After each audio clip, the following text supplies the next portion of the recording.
Hello नमस्कार दोस्तों, 12 वेंकटेश दादा में आपका स्वागत है। बिहार शिक्षक भर्ती 3.0 का जो री एग्ज़ाम होने वाला उसी के चलते विज्ञान की आज हमारी 5वीं क्लास है।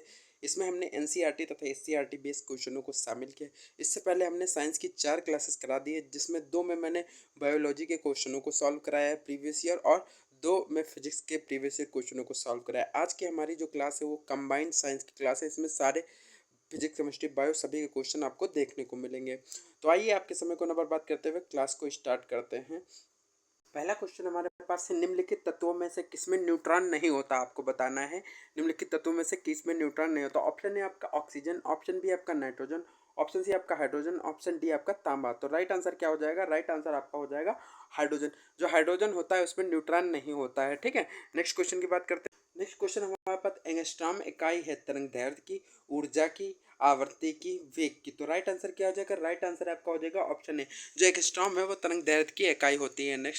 नेक्स्ट क्वेश्चन हमारे पास, प्रकाश वर्ष किसकी इकाई? ऑप्शन ए आपका समय की, ऑप्शन बी आपका गति की, ऑप्शन सी आपका दूरी की, ऑप्शन डी आपका प्रकाश की तीव्रता की। तो आपको राइट आंसर बताना है। जो प्रकाश वर्ष है वो आपकी इकाई है किसकी? दूरी की इकाई है। किसकी इकाई है? वो आपकी दूरी की इकाई। ऑप्शन सी आपका राइट आंसर हो जाएगा। एनसीईआरटी में देखते हैं कैसे क्वेश्चन पूछा गया। ये देखिए, प्रकाश द्वारा एक वर्ष में तय की गई दूरी को ही हम लोग प्रकाश वर्ष कहते हैं। ठीक है, और एक प्रकाश वर्ष बराबर किसके होता है? 9.46 इंटू 10 की पावर 15 मीटर के बराबर होता है। ठीक है, किसके बराबर होता है? 9.46 10 की पावर 15 मीटर के बराबर। ये याद रखेंगे, क्वेश्चन पूछ लिया गया है बीपीएससी में, कई बार पूछा गया क्वेश्चन है। ठीक है, नेक्स्ट क्वेश्चन की बात करते हैं। नेक्स्ट क्वेश्चन है, आवर्ती को मापा जाता है। ऑप्शन ए हर्ट्ज में, ऑप्शन बी मीटर पर सेकंड में, ऑप्शन सी आपका रेडियन में, ऑप्शन डी आपका वाट में, ऑप्शन ई आपका उपयुक्त में से कोई नहीं। तो राइट आंसर क्या हो जाएगा? राइट आंसर आपका हो जाएगा ऑप्शन ए, हर्ट्ज में। आवर्ती जो है ना वो हर्ट्ज में मापा जाता है। आवर्ती से जुड़े कुछ जानकारी है उसको भी देख लेते हैं। आवर्ती का एसआई मात्रक जो होता है वो हर्ट्ज होता है, तथा एक सामान्य मनुष्य 20 से 20,000 हर्ट्ज तक के आवर्ती को ध्वनि को सुनने में सक्षम होता है। उससे ज़्यादा या उससे कम की होगी तो मनुष्य सुन नहीं पाएगा। तो कितनी क्षमता होती है मनुष्य के सुनने के? तो सामान्य मनुष्य को 20 हर्ट्ज से लेकर के 20,000 हर्ट्ज तक आवर्ती को ध्वनि को सुनने की क्षमता होती है। नेक्स्ट क्वेश्चन हमारे पास है, घड़ी में प्रयोग होने वाले कार्टेज क्रिस्टल होते हैं। ऑप्शन ई सोडियम सिलिकेट के, ऑप्शन बी आपका सिलिकॉन डाइऑक्साइड के, ऑप्शन सी आपका जर्मेनियम ऑक्साइड के, ऑप्शन डी आपका टाइटेनियम ऑक्साइड। तो राइट आंसर क्या हो जाएगा? राइट आंसर आपका हो जाएगा ऑप्शन बी, जो सिलिकॉन डाइऑक्साइड होता है, इसी में घड़ी के प्रयोग होने वाले कार्टेज क्रिस्टल होते हैं वो सिलिकॉन डाइऑक्साइड के बने होते हैं। ऑप्शन बी आपका राइट आंसर हो जाएगा। नेक्स्ट देखते हैं। नेक्स्ट क्वेश्चन देते हैं, हाइड्रोजन बम किसके सिद्धांत पर आधारित होता? ऑप्शन डी नियंत्रित संलयन प्रतिक्रिया के आधार पर, ऑप्शन बी अनियंत्रित संलयन प्रतिक्रिया के आधार पर, ऑप्शन सी नियंत्रित विखंडन प्रतिक्रिया के आधार पर, ऑप्शन डी आपका है अनियंत्रित विखंडन प्रतिक्रिया के आधार पर।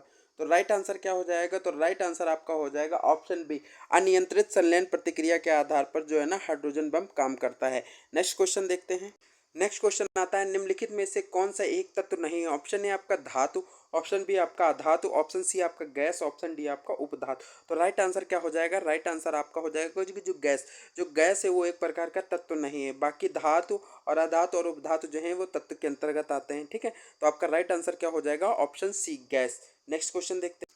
नेक्स्ट क्वेश्चन हमारे पास, आधुनिक रसायन शास्त्र का जनक किसे कहा जाता है? ऑप्शन ए आपका रदरफोर्ड को, ऑप्शन बी आपका आइंस्टाइन का, ऑप्शन सी आपका लेवोजियर का, ऑप्शन डी आपका सीवी रमन को। तो राइट आंसर क्या हो जाएगा? राइट आंसर आपका हो जाएगा ऑप्शन सी, लेवोजियर को। आधुनिक रसायन शास्त्र का जनक किसे कहा जाता है? लेवोजियर को कहा जाता है। ठीक है, ऑप्शन सी सही हो जाएगा। नेक्स्ट क्वेश्चन की बात करते हैं। नेक्स्ट क्वेश्चन देखते हैं, जब एक पत्थर को चांद की सतह से पृथ्वी पर लाया जाता है तो इसका द्रव्यमान बदल जाएगा। ऑप्शन बी आपका इसका भार बदल जाएगा परंतु द्रव्यमान नहीं। ऑप्शन सी आपका भार एवं द्रव्यमान दोनों बदल जाएंगे। तो इसका राइट आंसर क्या हो जाएगा? तो इसका राइट आंसर हो जाएगा आपका ऑप्शन बी, इसका भार बदल जाएगा परंतु द्रव्यमान नहीं बदलेगा। ठीक है, इसका राइट आंसर क्या हो जाएगा? Option B. ठीक है, इसको एनसीईआरटी में देखते हैं कहाँ से क्वेश्चन पूछा गया है।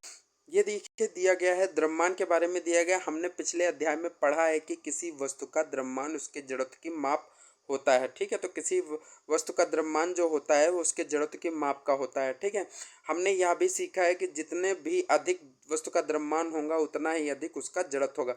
मतलब जितना अधिक वस्तु का द्रव्यमान होगा उतना ही अधिक उसका जड़त्व भी होगा।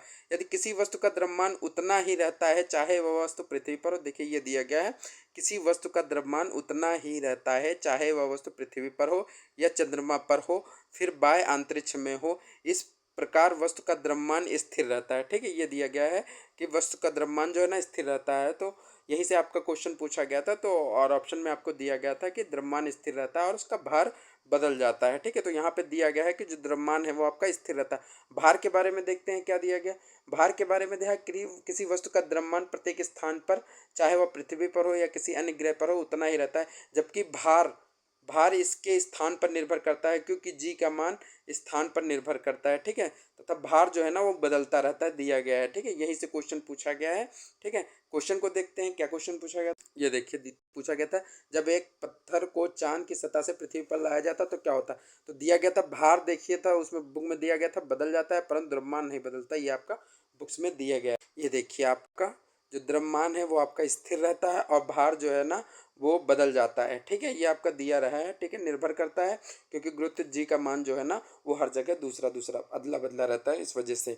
ठीक है, नेक्स्ट क्वेश्चन देखते हैं। नेक्स्ट क्वेश्चन होता है, प्रेशर कुकर में खाना जल्दी पक जाता है क्योंकि उच्च दाब के कारण पानी निम्न तापमान पर उबलने लगता है, उच्च दाब के कारण पानी उच्च तापमान पर उबलने लगता है, ऑप्शन सी कम दाब के कारण पानी तापमान पर उबलने लगता है। तो राइट आंसर क्या हो जाएगा। राइट आंसर आपका हो जाएगा ऑप्शन बी, उच्च दाब के कारण पानी जो है ना उच्च तापमान पर उबलने लगता है, जिस कारण जो है ना प्रेशर कुकर में खाना जल्दी पक जाता है। ठीक है, ये आपका राइट आंसर हो जाएगा। आगे देखते हैं हम लोग। नेक्स्ट क्वेश्चन दिया गया, एक नाभिक के द्रव्यमान संख्या। ऑप्शन ए आपका न्यूट्रॉन और प्रोटॉनों की संख्याओं का योग होती है, ऑप्शन बी आपका न्यूट्रॉनों और प्रोटॉनों के कुल द्रव्यमान होती है, ऑप्शन सी आपका हमेशा परमाणु भार से अधिक होती है, ऑप्शन डी आपका हमेशा अपनी परमाणु संख्या से कम होती है, और ऑप्शन ई आपका उपरोक्त में से एक से अधिक। तो राइट आंसर क्या हो जाएगा। तो राइट आंसर आपका हो जाएगा ऑप्शन ए। ऑप्शन ए आपका राइट आंसर होगा। इसमें जो है ना वो न्यूट्रॉन और प्रोटॉनों की संख्याओं का जो योग होता है वही आपका नाभिक के द्रव्यमान संख्या कहलाता है। ठीक है, न्यूट्रॉन और प्रोटॉन की संख्याओं का योग जो है वो नाभिक के द्रव्यमान संख्या के बराबर होता है। ठीक है, ये आपको पता होना चाहिए, इसको याद रखेंगे। इंपॉर्टेंट क्वेश्चन है, देखिए बीपीएससी में पूछा गया भी क्वेश्चन है। ठीक है, 2022 में क्वेश्चन पूछा गया, ये देखिए आपको दिख रहा होगा 2022 में पूछा गया क्वेश्चन, इसलिए इसको बहुत ध्यान से याद रखेंगे। ठीक है, नेक्स्ट क्वेश्चन आता है, एक तत्व के समस्थानिक अलग अलग होते हैं। ऑप्शन ए प्रोटॉनों की संख्या में, ऑप्शन बी द्रव्यमानों की संख्या में, ऑप्शन सी इलेक्ट्रॉनों की संख्या में, ऑप्शन डी आपका परमाणुओं की संख्या में।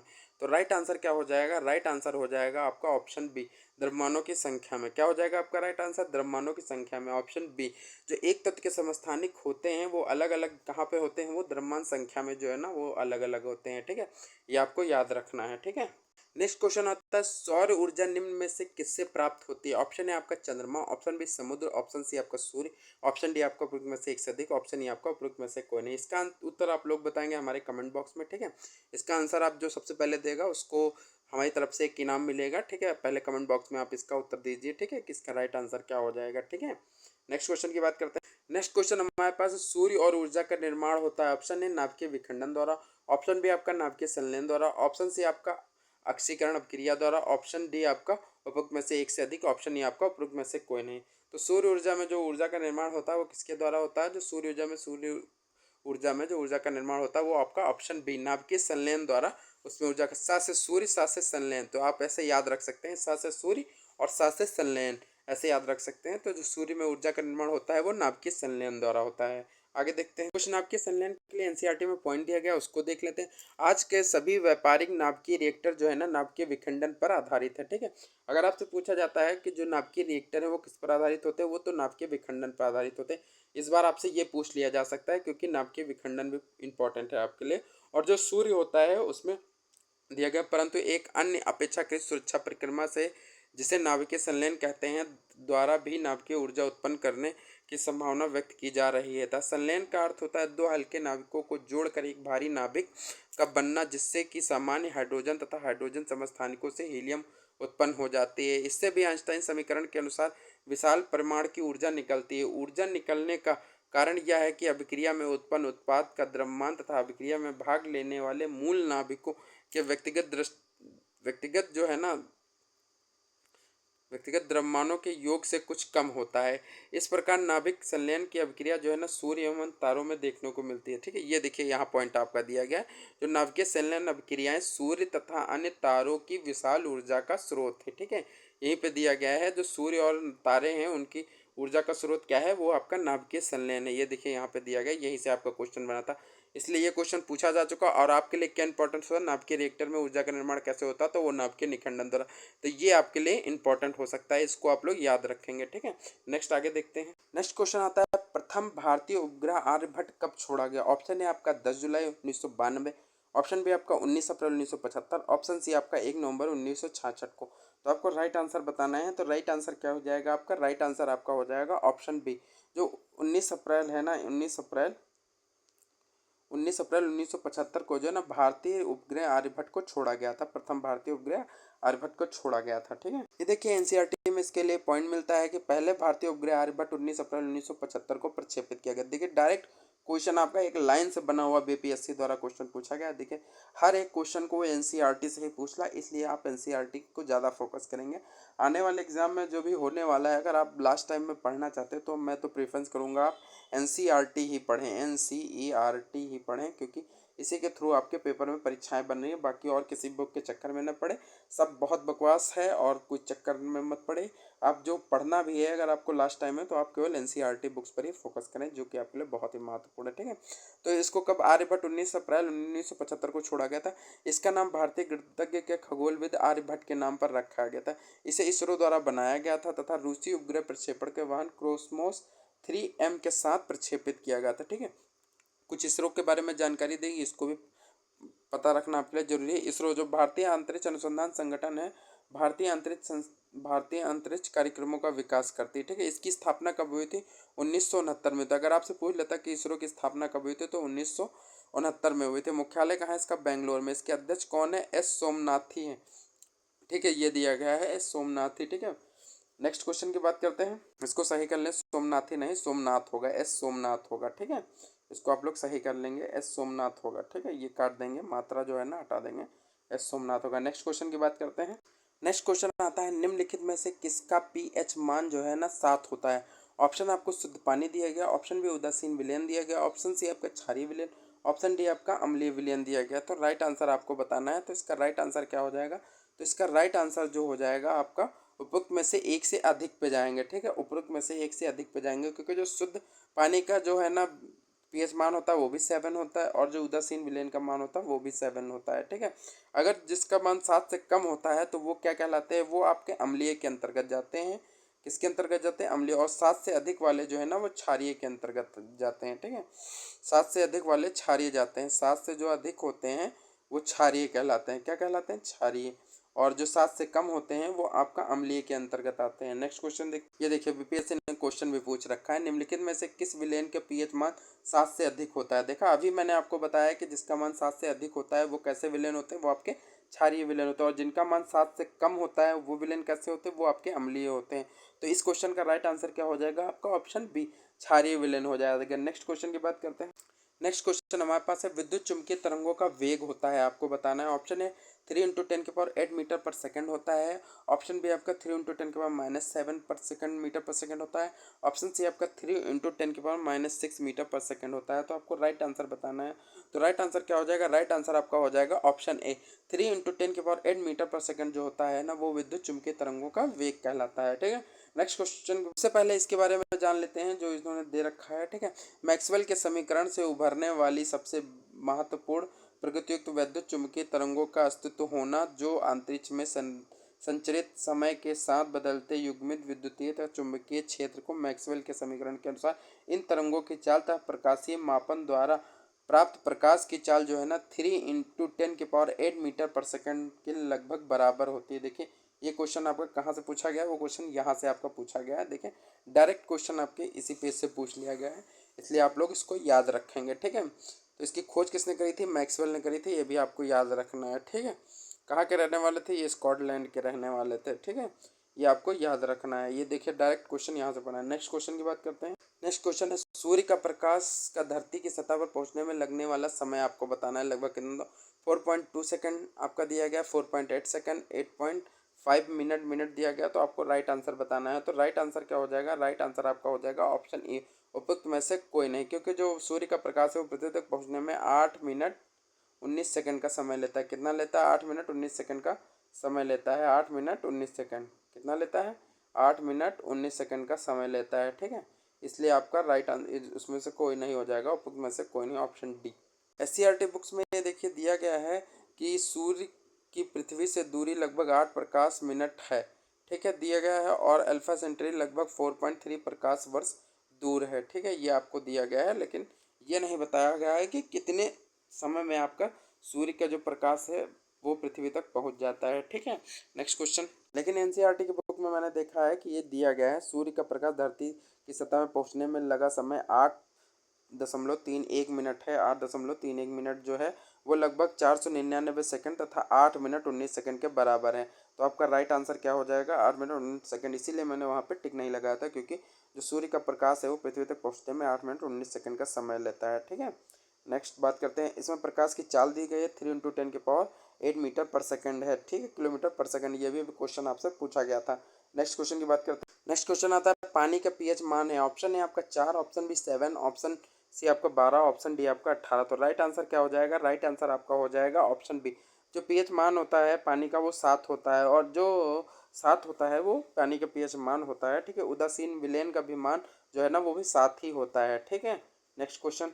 ये देखिए, ये क्वेश्चन आपसे पूछा गया था, बीपीएससी टायर 2 में क्वेश्चन पूछा गया क्वेश्चन है।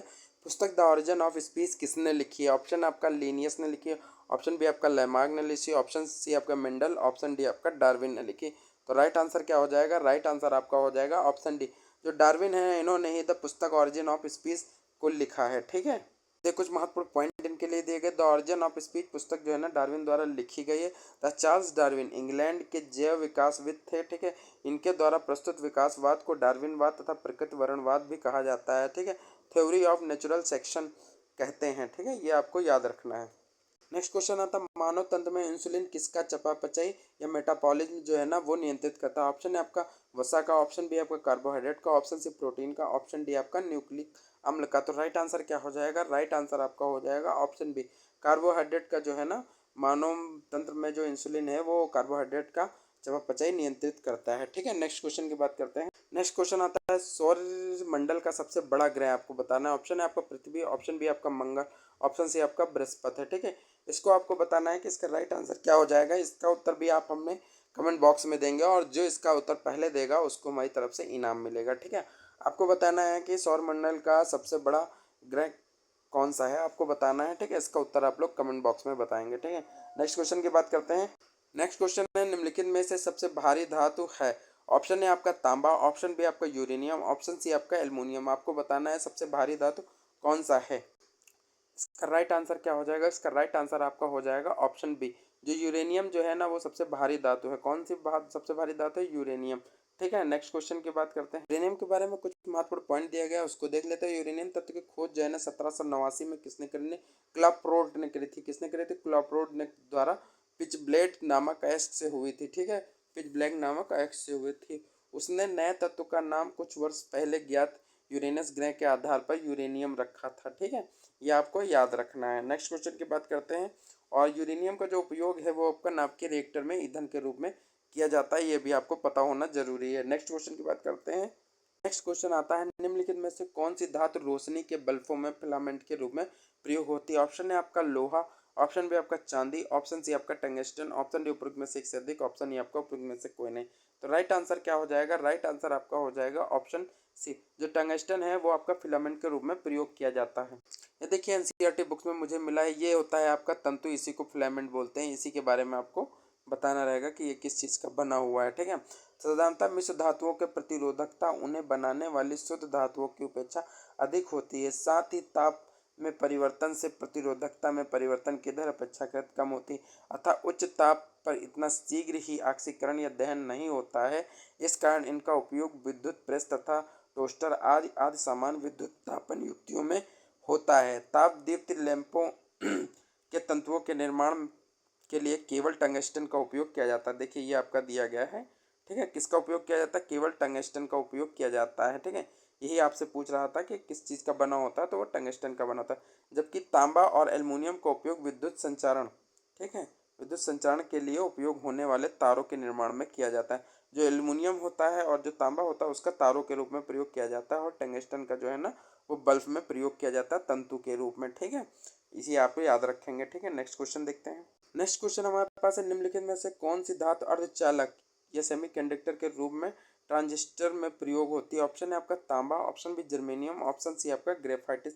आपको राइट आंसर बताना है, तो इसका राइट आंसर क्या हो जाएगा? इसका राइट आंसर आपका हो जाएगा ऑप्शन बी। जो जर्मेनियम है वो आपका अर्धचालक के रूप में प्रयोग की जाती है, ठीक है, ये आप लोग याद रखेंगे, ठीक है। आगे देखते हैं। ये देखिए अर्धचालक के रूप में दिया गया है। अर्धचालक उन पदार्थों को कहते हैं जिनकी विद्युत चालकता चालकता में चालकों में से कम किंतु अचालकों से अधिक होती है। जैसे अर्धचालक में कौन कौन से आते हैं? अर्धचालक में सिलिकॉन आता है, जर्मेनियम आता है, कैडमियम आता है, सल्फाइड आता है इत्यादि अर्धचालक होते हैं, ठीक है। ये आपको पता रखना है कि इतने सारे अर्धचालक होते हैं। सिलिकॉन और जर्मेनियम जैसे कुछ पदार्थों के विद्युत प्रतिरोध का मान चालकों एवं विद्युत प्रतिरोधी के बीच का होता है, इन्हें अर्धचालक कहते हैं, ठीक है। देखिए इन्हीं को अर्धचालक, यहीं से क्वेश्चन आपका बना हुआ है। देखिए हर एक क्वेश्चन आपका एनसीईआरटी से बना है, इसलिए मैं कहता हूँ बार बार कि आपको जो भी पढ़ना है लास्ट टाइम में एनसीईआरटी ही पढ़ें। क्या पढ़ें? एनसीईआरटी ही पढ़ें, वो आपके लिए बहुत ही महत्वपूर्ण साबित होगा, इससे अलग और कुछ भी ना पढ़ें। नेक्स्ट देखते हैं। नेक्स्ट क्वेश्चन आता है, निम्नलिखित में से कौन सा मुख्यतः कार्बोहाइड्रेट है? ऑप्शन है आपका गेहूं, ऑप्शन बी आपका जौ, ऑप्शन सी आपका चावल, ऑप्शन डी आपका मक्का। तो राइट आंसर बताना है आपको, क्या हो जाएगा? तो राइट आंसर जिसमें मुख्यतः कार्बोहाइड्रेट होता है वो आपका है चावल।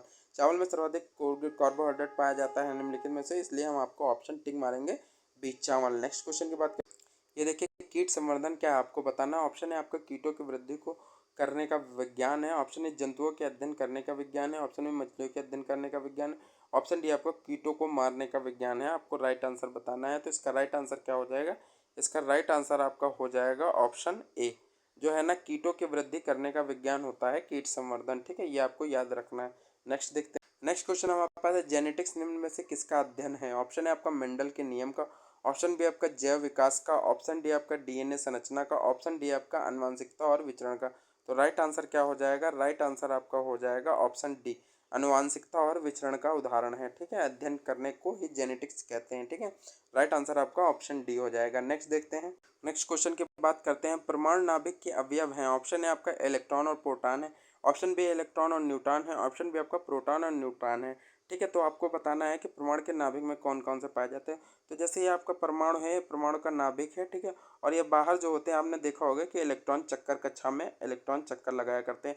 तो इलेक्ट्रॉन तो परमाणु के नाभिक में होगा नहीं, तो जो बाकी बचे वही आपके जो परमाणु के नाभिक में हो जाएंगे। तो कौन कौन से बचे? इलेक्ट्रॉन को अगर हटा दो, देखिए इस ऑप्शन में इलेक्ट्रॉन, ये नहीं होगा, इसमें भी इलेक्ट्रॉन, ये नहीं होगा, बाकी बचा क्या? प्रोटॉन और न्यूट्रॉन, यही आपका राइट आंसर होगा। और जो प्रोटॉन होता है उस पर पॉजिटिव चार्ज होता है, और जो न्यूट्रॉन होता है वो आपका उदासीन होता है, ठीक है। न्यूट्रॉन कैसा होता है?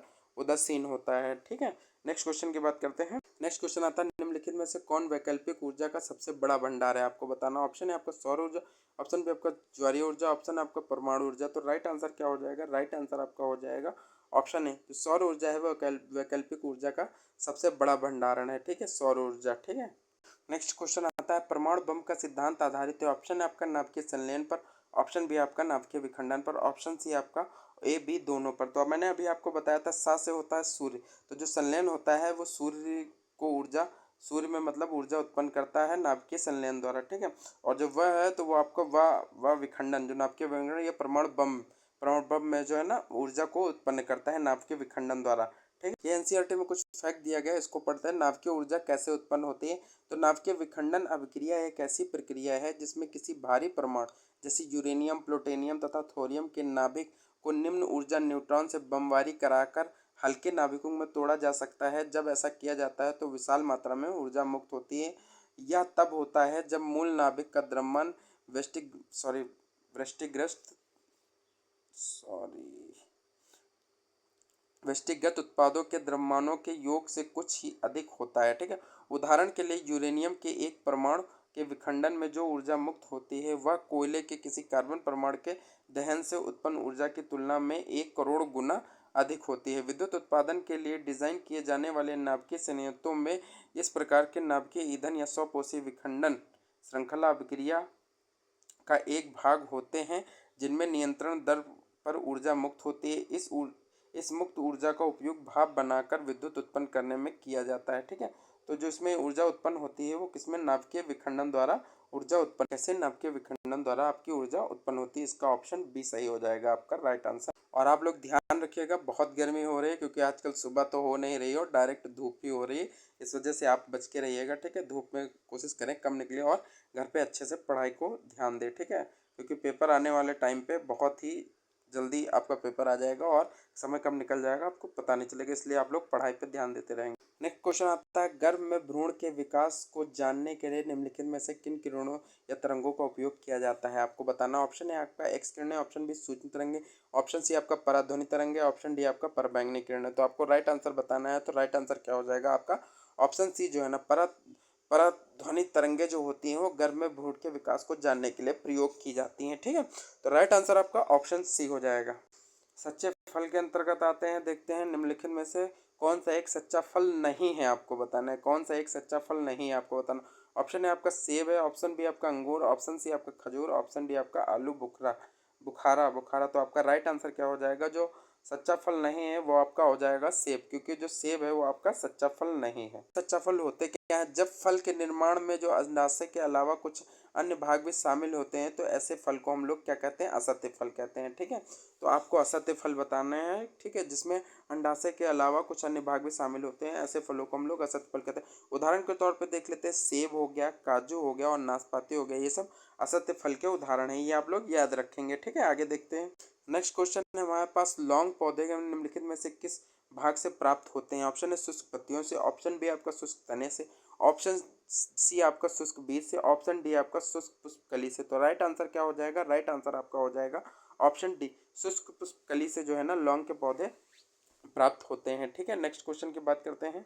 इसे लौंग से जुड़ा फिर एक क्वेश्चन पूछा गया आपको, लौंग एक मसाला पौधे के किस भाग से प्राप्त होता है? अभी अभी मैंने आपको बताया है, तो इसका राइट आंसर क्या था? फूल की कली। ऑप्शन डी आपका राइट आंसर हो जाएगा, ऑप्शन डी फूल की कली। तो गाइज आज की वीडियो में ऐसा इतना ही। अगर आपको कैसा लगा वीडियो जरूर कमेंट बॉक्स में बताएगा, और अगर आपको हमारे वीडियो पे नए हैं तो हमारे चैनल को सब्सक्राइब करिए, और अगर आपको हमारी वीडियो अच्छी लगी हो तो लाइक करिए, और जिन प्रश्नों को मैंने होमवर्क के तौर पर दिया है उनका उत्तर आप कमेंट बॉक्स में ज़रूर दीजिए। ठीक है, और हमारे चैनल को सब्सक्राइब भी करें। और ये हमारा टेलीग्राम चैनल है 12 बंकी 26 58 34, इसको आप जाके ज्वाइन करिए। इस वीडियो के डिस्क्रिप्शन बॉक्स में मैं लिंक दे दूंगा, वहाँ से आप इसकी फ्री PDF प्राप्त कर सकते हैं। ठीक है, तो आप इस चैनल को ज्वाइन कर सकते हैं। ठीक है, धन्यवाद।